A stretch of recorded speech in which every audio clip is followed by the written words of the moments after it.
Oui, je voulais vous présenter la plateforme d'histopathologie de Rennes. Donc, je suis Alain Fautrel, ingénieur de recherche à l'INSERM.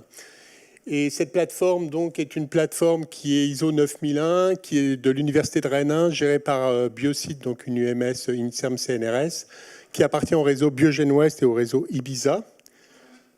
Alors, quelle est notre activité pour ceux qui ne connaissent pas trop la bio? On gère les produits. Je vais essayer. Oups, bon, j'abandonne.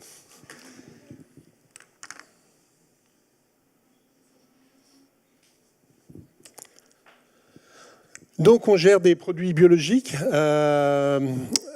Par exemple, là c'est un cerveau de souris, par exemple, qui va être conservé de deux façons, soit par fixation au formol, puis inclusion en paraffine, ce dont nous a parlé Ganesh tout à l'heure. Donc, les échantillons sont fixés dans le formol pendant une journée à peu près, 24 heures, puis ils sont traités par déshydratation avec de l'éthanol et du xylène, pour ensuite être imprégnés de paraffine liquide, donc chaude, pour être ensuite pour composer un bloc de paraffine qui permettra de faire des coupes extrêmement fines, donc de 3, 4, 5 microns. Sinon, l'échantillon peut être congelé, et donc là, dans ce cadre-là, on va le congeler avec des équipements, soit de l'azote liquide, soit avec des équipements particuliers pour les congeler à moins 80 degrés, et sera conservé donc dans des congélateurs. Puis on peut faire également du vibrato, mais là, c'est des coupes directes sur du tissu frais, et on va pouvoir donc faire de la culture organotypique. Alors, ce qu'on peut faire aussi avec Ganesh, il a vraiment tout dit, hein, ça m'énerve. Ce qu'on peut faire également donc, avec les blocs de paraffine, donc quand on a comme ça des centaines de blocs de paraffine, on peut, à partir de systèmes de tissus micro-arrêts, et ça on a ça sur la plateforme, composer un seul bloc de paraffine avec des centaines d'échantillons sur le même bloc, ce qui nous permettra d'avoir une lame avec plein d'échantillons. Vous avez vu ces petites sphères tout à l'heure dans la présentation de Ganesh, et ça permet de comparer donc des résultats obtenus sur différents patients ou sur différents tissus d'un même animal, par exemple. Alors, qu'est-ce qu'on fait avec ces tissus? On va faire des coupes fines, soit pour les échantillons congelés avec le cryostat, soit pour les échantillons inclus en paraffine avec des microtomes. Et puis, on va faire des colorations qui vont nous permettre de mettre en évidence des pathologies. Alors là, par exemple, avec l'œil Redo, on va mettre en évidence sur du foie encore la stéatose hépatique. Donc, on va mettre en évidence tous les lipides qu'il y a dans le foie. Là, c'est le foie gras que vous allez manger à Noël, par exemple. Et puis, on va pouvoir faire des colorations également, comme Ganesh vous l'a déjà dit, mais je ne vais pas arrêter de dire ça aujourd'hui. On va pouvoir mettre en évidence la fibrose avec des colorations spécifiques telles que le rouge Sirius. Et puis, on ne sait jamais, ça peut vous intéresser, on fait aussi des produits chimiques, je dirais, tels que des polymères, des emballages plastiques. Donc, on a été contacté par un équipementier automobile, par exemple, pour faire des coupures de joints de portières de voiture, donc avec les microtomes pour pouvoir faire des coupes extrêmement fines et voir les bulles d'air dans ces échantillons. Oups. Alors, on fait également donc, des marquages immunohistochimiques. Alors là, c'est intéressant pour mettre en évidence donc, des protéines d'intérêt. Donc, soit elles vont nous permettre d'identifier des cellules. Par exemple, là, en rouge, on a mis en évidence donc, les cellules endothéliales qui permettent de mettre en évidence des vaisseaux. Là, on va mettre en évidence en marron avec le Ki67, donc une protéine qui est nucléaire et qui est présente uniquement dans les cellules qui sont en prolifération. Donc, on va pouvoir quantifier la prolifération dans un tissu ou, au contraire, quantifier l'apoptose et la mort cellulaire avec un autre anticorps contre une autre protéine. Et puis, on peut également donc, mettre en évidence par hybridation in situ donc, des ARN, les micro-RNA dont vous avez sans doute entendu parler, ou les ARN d'autres ARN, les ARN messagers. Alors tout ça, bien sûr, à condition de savoir ce qu'on cherche et ce qu'on veut. C'est tout l'intérêt, c'est qu'on va cibler déjà notre étude. Alors, pour observer nos échantillons, on a le microscope, ça tout le monde connaît, tout le monde en a utilisé au moins une fois dans sa vie. Et puis, on a aussi le scanner de Lam. Alors, le scanner de Lam, c'est un appareil dont les chercheurs sont très fans sur Rennes et partout ailleurs. C'est que c'est un appareil qui permet donc de numériser les lames histologiques. Et on va pouvoir, comme ça, visualiser. Normalement, on peut. C'est vraiment pas mon jour de chance, quoi. Ah. Oups. Bon, je crois.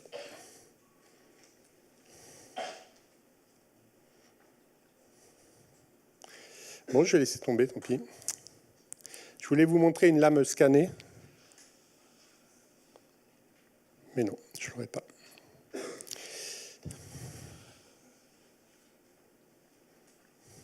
Bon, je fais une dernière tentative et après j'abandonne. Yes.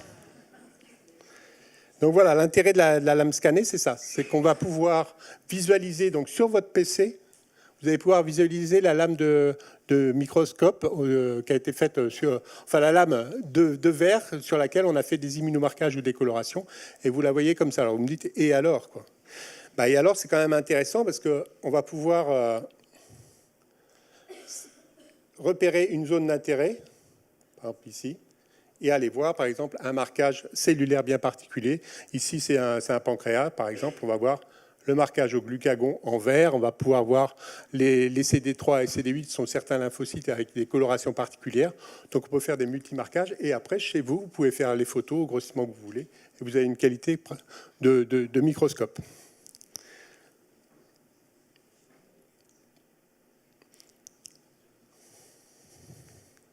Et puis une autre technologie qu'on a développée sur la plateforme et pour laquelle, enfin je le dis modestement, on est, je pense, expert dans ce domaine, c'est la microdissection par capture laser. Donc, comme vous le voyez, on a fait quand même plusieurs travaux sur cette technologie, donc, qui permet de capturer des types cellulaires sur des coupes de tissu. Là encore, je vais me lancer dans un truc pas possible. Ah si, ça va peut-être marcher. Ça marche pas.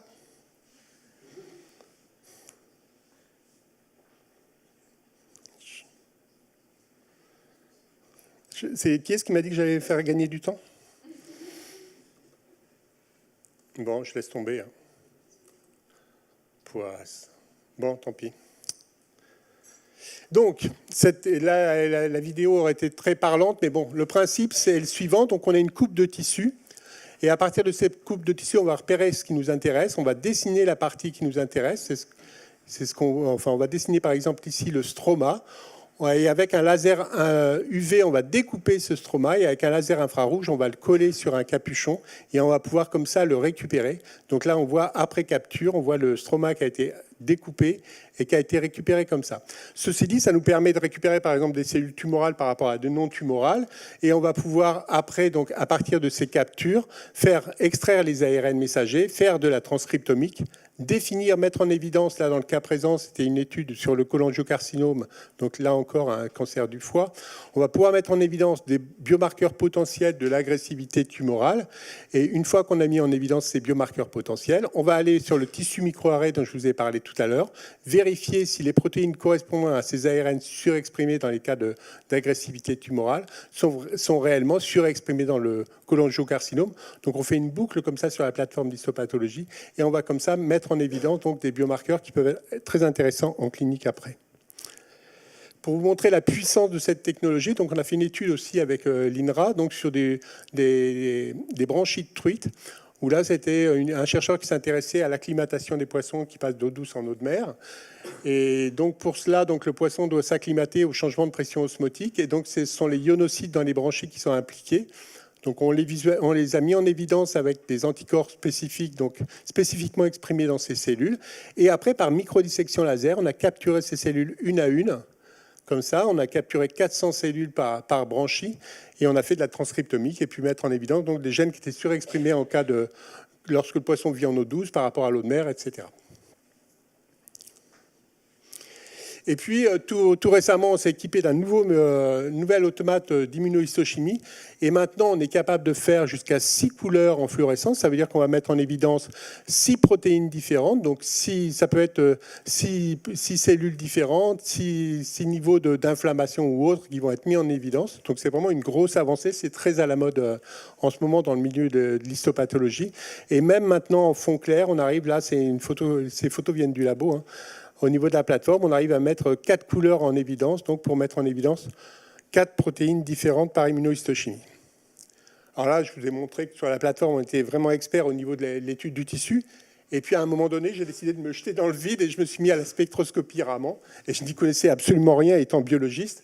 Et heureusement, Alain Moréac, donc, qui est de l'IPR donc à Rennes, qui est lui un expert en histopathologie, en spectroscopie Raman, m'a bien aidé pour démarrer. Donc je vais passer cette diapositive. Merci Ganesh. Je vais passer cette diapositive. Merci Ganesh. Et donc, juste pour vous dire qu'avec la spectroscopie Raman, parce que j'ai envie de parler un petit peu quand même, on peut mettre en évidence donc, différents composés dans des drogues. Donc, on va pouvoir les localiser, voir leur répartition dans les drogues. On va pouvoir dater des peintures également. Et puis, au niveau de la biologie, comme ça a été dit précédemment, donc, on se retrouve avec une soupe moléculaire dans les cellules. Alors, ouais, on peut effectivement mettre en évidence des lipides, etc. Mais moi, ça me paraît un peu compliqué de pouvoir... Parce que ce n'est pas un pic qui correspond aux acides nucléiques, c'est plusieurs. Enfin, c'est extrêmement compliqué à analyser, ces spectres. Et donc on a équipé la plateforme avec ce type de spectromètre Raman. Donc, vous avez eu une présentation ce matin par Karine. Et donc, qui permet qu'il y ait un microscope confocal. Donc, ça, je connaissais bien. Et avec deux lasers. Donc, un laser de 532 nanomètres et un laser de 785 nanomètres. J'utilise principalement le 532 nanomètres pour l'instant. Et puis, il est bien sûr équipé d'une caméra extrêmement sensible et d'une platine extrêmement précise. On peut faire jusqu'à 6000 spectres à la seconde avec ce système, ce qui permet d'avoir un imageur réellement. Et qu'est-ce qu'on obtient comme résultat? Donc, par exemple, une étude préliminaire sur du lichen, on a pu mettre en évidence des métabolites, la localisation de certains métabolites dans le lichen. On a aussi fait des études sur des bactéries. Alors, j'ai récupéré donc des boîtes de pétri avec des bactéries. On a tous connu ce genre de bactéries. Donc, j'ai récupéré ces bactéries. Je les ai posées sur des lames de fluorure de calcium. Et puis, j'ai fait l'analyse au spectre Raman. Et aux surprises et aux bonnes surprises, on différencie de façon extrêmement précise, enfin extrêmement rigoureuse, les Escherichia coli, des Staphylococcus aureus, des Capnocytophaga. Donc, différents types bactériens et donc très différents. Mais on les différencie bien par leur spectre Raman. C'est vraiment un outil extrêmement puissant parce que à savoir que ça se fait en quelques secondes, quoi. Très rapidement, on a l'identité des bactéries qu'on a dans notre boîte de culture. On a également fait, dans le cadre d'une étude sur des fémurs de souris non décalcifiés, donc on peut mettre en évidence également des spectres tels que les spectres l'hydroxyapatite, dont on a pas mal parlé ces jours-ci. Mais moi, de façon plus globale, au niveau des tissus que j'utilise, que j'étudie sur la plateforme, ce que je fais, c'est que j'ai une vision plutôt de l'ensemble du spectre plutôt que pic par pic, comme je vous l'ai montré tout à l'heure. Je regarde le spectre global avec cette idée que j'avais découvert à Reims, d'ailleurs, d'empreinte digitale de la cellule. Ce spectre représente l'empreinte digitale de la cellule.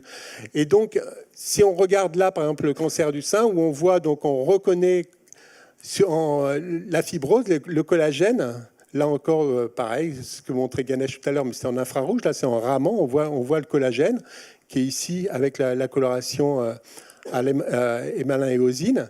Et puis on voit qu'il y a des cellules tumorales ici qui sont présentes, on n'arrive pas trop à les différencier, alors que le Raman, lui, permet de différencier spécifiquement donc deux populations ayant des spectres bien différents, donc cette population verte et cette population rouge, pardon. On a attaqué une étude sur des PDX, donc ce sont des xénogreffes. Donc ce sont des cancers du sein donc, qui avaient été caractérisés d'un point de vue transcriptomique, qui ont été injectés à des souris, et il s'avère que le transcriptome de ces cellules ne varie pas quand il est injecté à des souris. Et donc nous, au niveau de la plateforme, on a pu récupérer comme ça des PDX, donc des cellules tumorales humaines donc, provenant de souris, grâce à une collaboration avec une équipe de Marseille, Christophe Ginissier, et on a passé complètement en aveugle nos échantillons sur le spectromètre Raman, et on a pu mettre en évidence, suite à l'envoi du dendrogramme à Christophe, il a pu nous montrer qu'on avait pu sélectionner des types de cancers du sein, les types de cancers du sein les uns par rapport aux autres. Là, il y avait 4 types de cancer du sein qui avaient été isolés, et on a pu comme ça, on voit qu'on qu'on sectarise, je dirais, enfin qu'on identifie des populations particulières. Donc là, c'est une étude extrêmement préliminaire. Il voulait qu'on lui prouve l'intérêt de la technologie. Et là, il nous a envoyé d'autres échantillons pour valider un peu mieux ce qu'on prétend dans notre propos avec la spectroscopie Raman, en disant que c'est très, très spécifique. Et puis une autre étude qui est vraiment, qui moi, me passionne et qui est pratiquement aboutie. Donc on a fait une étude sur 34 glioblastomes humains. Là encore, complètement caractérisé au niveau transcriptomique, c'est tout l'intérêt, c'est parce qu'on veut comparer le Raman à quelque chose. Et on a passé ces 34 glioblastomes humains au niveau du spectromètre Raman.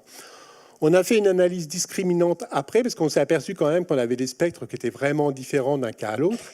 Et il s'avère qu'on a mis en évidence sur des glioblastomes, donc je vous rappelle humains, donc des prélèvements congelés, on a pu mettre en évidence donc des groupes de patients qui avaient les mêmes spectres Raman et qui étaient complètement différents des autres groupes.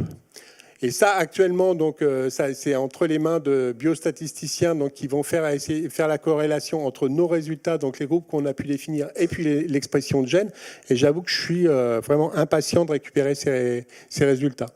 Donc, toutes ces études sont faites donc, sur des coupes de tissus congelés, donc de 30 microns d'épaisseur pour ne pas être gêné par le verre. On a également fait des tests préliminaires sur des cellules. Alors là, par exemple, ce sont des monocytes. Donc des cellules, les monocytes sont des cellules qu'on retrouve dans la circulation sanguine. Et lorsqu'on a une infection ou une affection, ces cellules vont être différenciées en macrophages pour aller à intervenir au niveau de la pathologie, de l'inflammation ou autre. Et bien là, on peut les différencier en culture en macrophages avec un traitement au GM-CSF. Et si on regarde donc les spectres Raman, on est d'accord, ce sont les mêmes cellules, mais sauf que dans un cas, ils ont été différenciés par dans l'autre, on voit que le profil spectral est complètement différent. Donc là, c'est également extrêmement intéressant. Et puis ce qu'on développe également sur la plateforme avec des chimistes, c'est des biomarqueurs potentiels, enfin des sondes potentielles en Raman, donc des alcines, donc c'est des C triple liaison C, et qui ont cet avantage d'avoir un pic très élevé au niveau, à ce niveau-là, au niveau des 2000. Et comme on peut le voir ici sur des échantillons biologiques, on a toujours des pics à ce niveau-là, vers les 3000, correspondant au CH2, CH3. Et on a un no man's land au niveau pic à ce niveau-là. Et puis, on a énormément de pics ici. Ce qui fait que si on a un biomarqueur qui se retrouve ici, on va pouvoir le mettre en évidence au niveau des cellules et pouvoir le suivre soit sur un tissu, soit dans des cellules, voir par exemple une molécule, voir si elle va pénétrer dans la cellule, ou si elle va te décomposer, si elle va aller au niveau du noyau, etc. Donc j'attends avec impatience que ces composés soient terminés, qu'on va associer dans un premier temps à des anticorps. Alors, comme je vous l'ai montré, donc on est quand même expert en microdissection laser. On commence à avoir des résultats en Raman. Alors, ce vers quoi j'aimerais bien que la plateforme aille maintenant, c'est comme je vous l'ai montré, on arrive à différencier des types cellulaires dans des tissus grâce au Raman, et ce qui n'est pas évident à faire au niveau histologique, enfin avec l'œil de l'anatomopathologiste. Donc, c'est quand même un caractère différenciant intéressant. Ce qui me paraîtrait intéressant maintenant, c'est de pouvoir prendre la lame, bien localiser ce qui a été mis en évidence au niveau du Raman, pour pouvoir l'utiliser au niveau de la microdissection laser et capturer spécifiquement donc, les types cellulaires mis en évidence par spectroscopie et pouvoir les caractériser au niveau transcriptomique. Ça, c'est un objectif vers lequel on va. Voilà, bien, merci beaucoup pour votre attention. Et donc, il y a les différents financeurs qui permettent d'équiper la plateforme, et puis les différents partenaires aussi.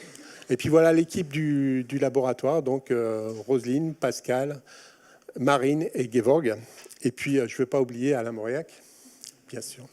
Je vous remercie.